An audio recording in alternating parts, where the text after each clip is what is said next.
Tam bir il öncə iki rəfiqə əl-ələ verib bu səhifəni açdıq. İxtisasca hər ikimiz həkim olsaq da, bir ortaq zövqümüz daha var idi. Bişirmək.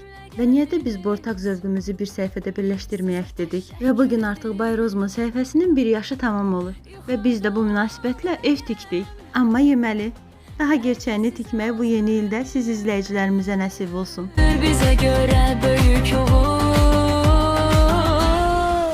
Hər addımda çünki böyük əmək və sevgi vardı. Rozman olaraq biz daha böyük uğurlara birlikdə imza atarıq.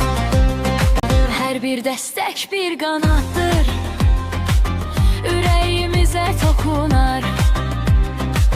Siz olduqca yanımızda, ümidimiz dağdan ucalar.